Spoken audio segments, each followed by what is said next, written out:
Hi, my name is Justin Chen, and today I'll be explaining the 7 different causes of the Great Depression. And the first cause we have here is consumer reliance on credit. Credit back in the 1900s was very similar to the credit we have today, without the credit card, of course. It was a type of currency that you didn't have or couldn't afford, but you still use anyways to purchase luxuries with. These luxuries can come in the form of multiple things, such as cars, tractors, or radios. At least that's some of the more popular things people bought in the 1900s. The use of credit really helped their economy as it promoted the spendage of money, which in return caused their economy to grow rapidly. However, the usage of such a powerful tool also led to consumer debt to skyrocket out of control. People were spending way too much money and they weren't saving enough. People were being weighed down by their debts and loans and they couldn't pay them back because they were spending more and more money. If you didn't save before the Great Depression hit, you were basically screwed. The people who were smart and did save before the Great Depression didn't get away scotch-free, however, because of the banking crisis that occurred. People weren't paying back loans, meaning banks weren't getting money. If banks don't get money, banks start shutting down. And if banks start shutting down, people lose their life savings that they spend their entire life trying to save. And this all could have been prevented if President Hoover was more proactive and pumped money into the banks to help distribute wealth to the poor people, similar to the 2008 recession. However, he didn't do this as he believed that people could get out of this by themselves, which was a big mistake on his part. The second cause of the Great Depression was the stock market crash of 1929. Coming out of World War I, America was in a bull market instead of a bear market. A bull market basically just means that the price of stock is constantly rising.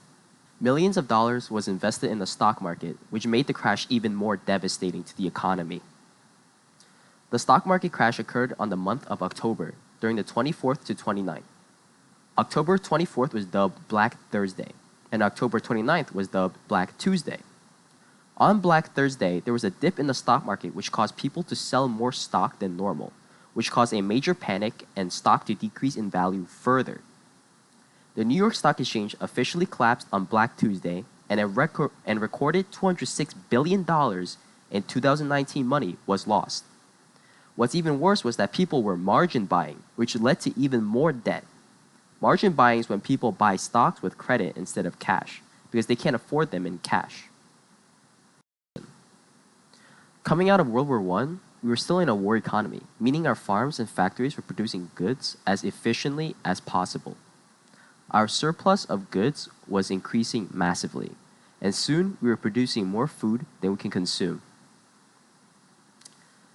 The introduction of the tractor and assembly line also helped in increasing the efficiency of farms and factories also.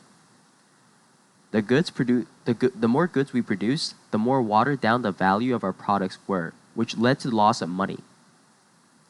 This caused farms and factories to shut down, employment rates to rise. Since people couldn't find jobs, they couldn't earn enough money to buy the overproduced goods or pay back debts. The fourth cause of the Great Depression was unequal wealth.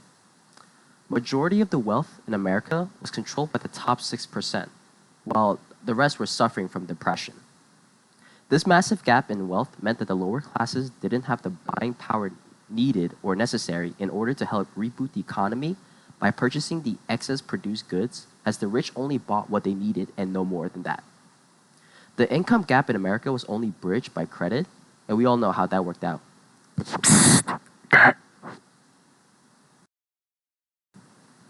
The fifth cause of the Great Depression was high tariffs. Post-World War I, America had insanely high tariffs due to the Hawley-Smoot tariff, which raised the Forde-McCumber Act from 38.5% to 60%. This prevented Americans from buying abroad from Europe and forced them to buy domestically, which was supposed to help stimulate the economy. This was also meant to protect America's industry. However, other European countries retaliated by raising their tariffs, which caused the wall between America and Europe to raise even higher.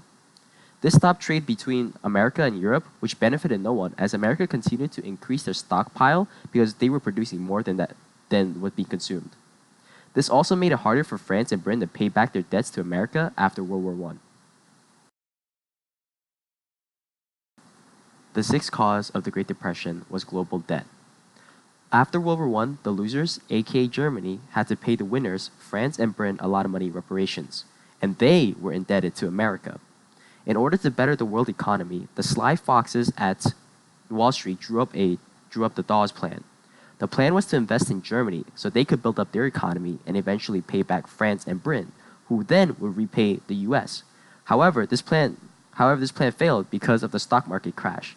When the stock market crashed, investors lost all their money, which meant they couldn't invest in Germany.